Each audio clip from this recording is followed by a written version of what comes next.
Come on, I told you I'm fine. Hayato narrowed his eyes at him and continued to swaddle him in another blanket.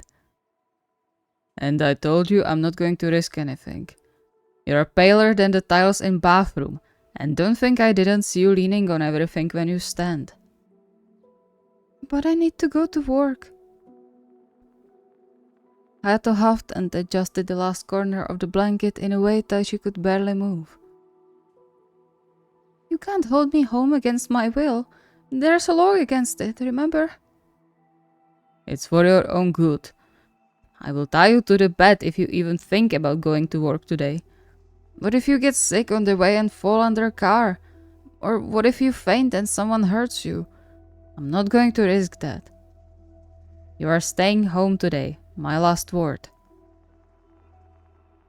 Taichi sighed but stopped trying to get out of the blanket. It was useless anyway, since Hayato's family apparently had some secret way of tying the blankets in a way nothing could get out of them.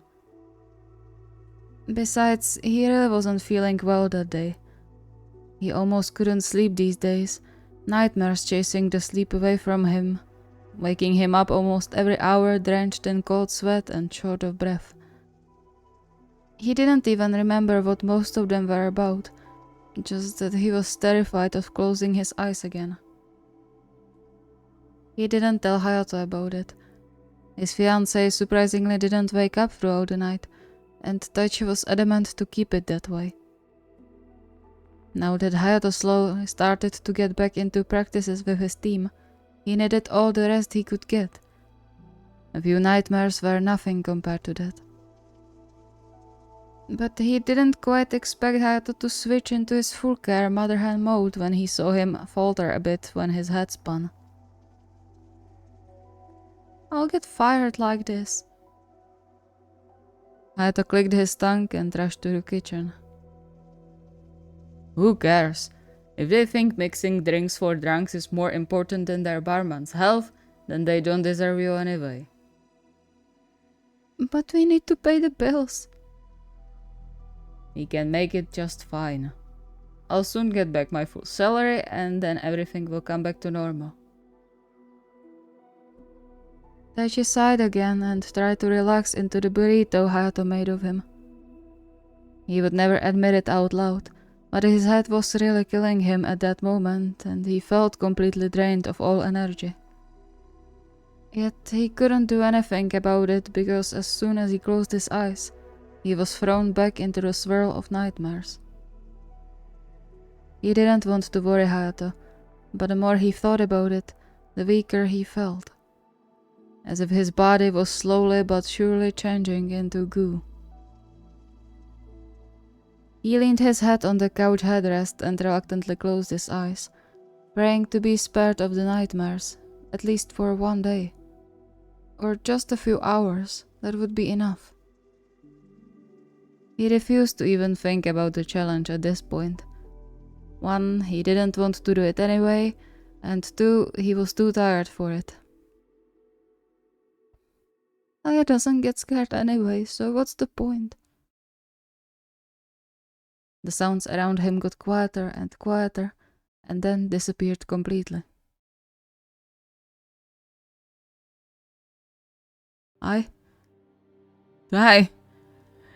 Tai, wake up! Please! Taichi jolted awake, pain shooting through his skull as the loud voice pierced his ears. Groggy and confused, he slowly cracked his eyes open, trying to understand why he was being shaken with. Huh? He paused when he met the familiar dark chocolate eyes, now widened and full of panic. Aya? What's... He didn't get further as a warm, slightly trembling form wrapped firmly around him. Oh, thank God. I thought you... He didn't finish, and Taichi blinked in surprise when he recognized tears in his fiancée's voice. He instinctively returned the embrace, realizing he was no longer wrapped in the blanket. Aya. You scared me so much. I'm sorry I didn't notice sooner. I was just making you some tea and then I came back and you were just lying here and... Huh? But I'm fine, see? He wrapped small circles into Hayato's back, urging his mind to start working properly. He didn't understand what was going on, just that Hayato was distressed and trembling and crying because of something that had to do with him falling asleep. It's alright. No, it's not. I thought you died on me. I just fell asleep, really. That's all. He felt Hayato shake his head. You don't get it. You didn't move when I called you. You were barely breathing and didn't wake up even when I shook with you. I was so scared I lost you. So much about Haya not getting scared, I guess. He gently patted Hayato's back, his heart shuddering when he heard the quiet sniffles, so untypical for his always strong and cheerful fiancé. I'm fine, I promise. Hayato finally looked up, his eyes red and puffy. This is exactly why I forced you to stay home. What if this happened when you were on the way? You could get injured or die. I know. I'm grateful you care about me so much.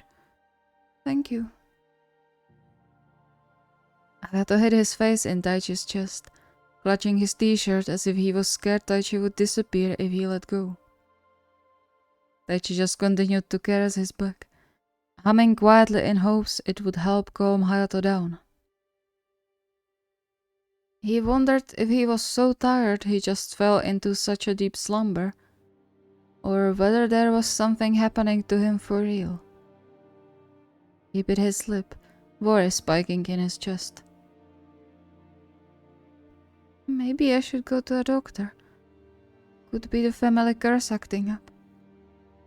Gosh, anything but that. Hayato suddenly tensed in his arms and looked up again, his eyes maybe even wider than before.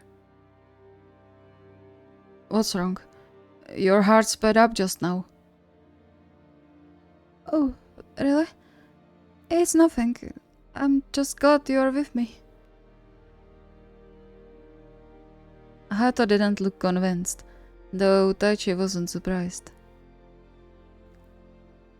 You would tell me if something was wrong with you, right?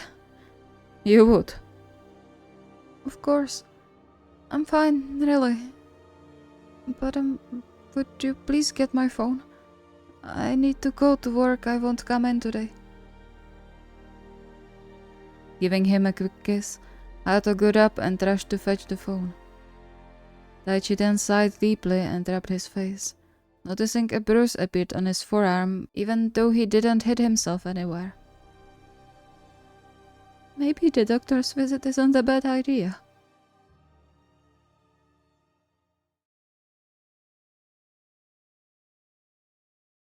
If he was being honest, Goshiki wasn't the happiest about the whole challenge. He had never been good at these things like scaring others for fun, and he was worried he could mess up. He didn't mind if he embarrassed himself in case his attempt to scare Kogane would be more pathetic than anything, but he didn't want to ruin all the hard work they put into repairing their relationship. Though he believed they were mostly fine now, the last challenge took a toll on him. He hated he didn't manage to keep his composure after the kiss. He already showed Kogane how pathetic he was before, and his breakdown certainly didn't help. However, he just got so overwhelmed by the soft touch of Kogane's lips on his skin, a touch he thought he would never feel again. He couldn't stop himself from grumbling. But perhaps it was a good thing in the end. Since the challenge, Kogane always stayed close to him when they were home, always touching him in some way or another, as if he wanted to make sure Goshiki understood he meant his previous words. Goshiki also found him wrapped around him throughout the night quite often now, something that never failed to make his heart flutter and rush heat into his cheeks.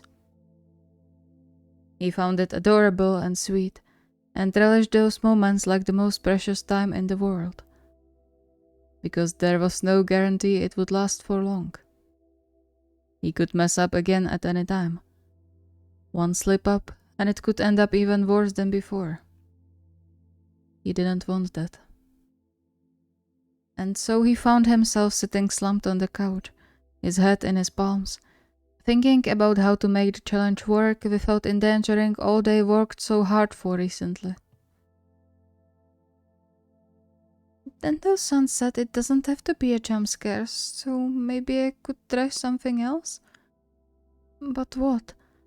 And wouldn't any other scares have even higher possibility of horrible failure than a normal jump scare? Maybe I should just not do it. That would be the safest option. Though who knows what kind of challenge Tendo-san comes up with the next time. Maybe I should just make something up? No one would know, right? Unless they ask Kanji. He groaned and leaned his forehead on his knees, covering his head in hopes that would help to filter all the thoughts swirling in his head. But then flinched when the walls of their flat suddenly shook. Panic rose in his chest when he realized it was because of the main door being shut with a serious force. Kanji? A short pause followed after his call, and then Kogana's head appeared from behind the corner, his expression quickly changing from pissed into worried. Oh, shoot, sorry, I didn't know you were home already. Did I scare you much? I'm sorry, I wouldn't smash it so hard if I knew. Goshiki let out a tense breath, his heart taking time to cool down. It's fine. It was just a shock in the silence. Did something happen? You don't usually go around slamming doors. Kogana sighed deeply and slumped on the couch next to Goshiki, running his fingers through his hair.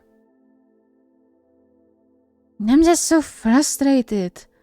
I thought it was going to be easy and fast, but nothing goes as it should and it all takes so damn long. Goshiki froze mid-reach to Kogana's shoulder. He had heard similar words before, and the implication made his blood run cold. But what did he expect? He was taking too long. He should have worked so much harder than he was now. No wonder Kogane would get frustrated. He lowered his eyes to the carpet, desperately trying to avoid Kogane's gaze. Sorry, I'll do better, I swear. Just give me a bit more time, Wait, no, that's not what I meant. His breath hitched in his throat when, in the next moment, he got smothered in a tight embrace. Sorry, that wasn't aimed at you. I completely forgot you don't know what I'm talking about. Please don't be sad, I'm sorry. Oh. Goshiki stilled for a beat, too shocked by Kogane's reaction to do anything but stare.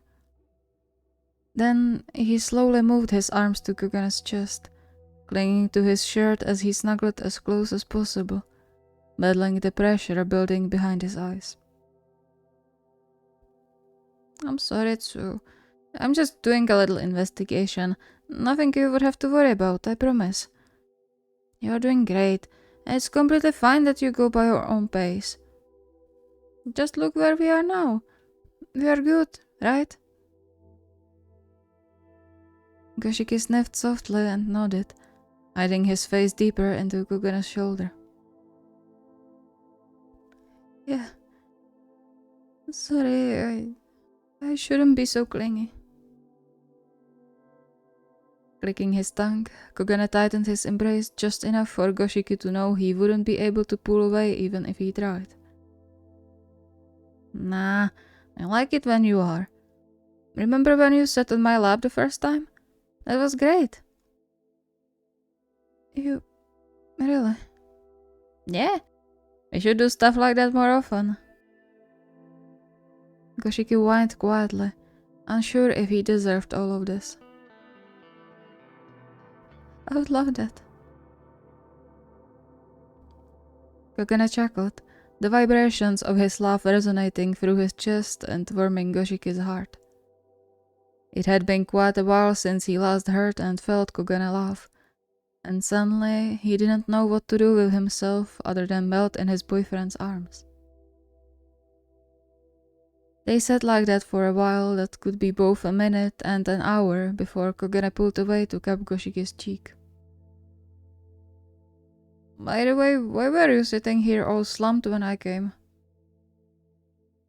Oh, I was supposed to do a challenge. Tendo-san gave us a challenge to scare our partners, and I was worried you might get upset, so I was trying to think of a way to do it without you getting mad at me again, and then... Shh, slow down. Why would I be upset? I don't know. I was just worried you would be, and then all we worked on would be gone, and... He didn't finish the sentence as Kogane pulled him into a kiss. It was barely a brush of their lips, and yet it was enough to make Goshiki's mind go blank. I wouldn't get upset over a challenge like this. It's not that horrible, more like... playful, I guess. I mean, unless you do some breakup challenge or something, you don't have to worry about me being upset. Biting his lip, Goshiki nodded and leaned his head on Kogane's shoulder. Right. I'll remember that. Good. Now, what do you say we make some dinner together? I don't know about you, but I'm starving. Goshiki smiled softly, almost purring with happiness when Kogane's fingers gently ran through his hair. Perhaps he really didn't have to worry so much.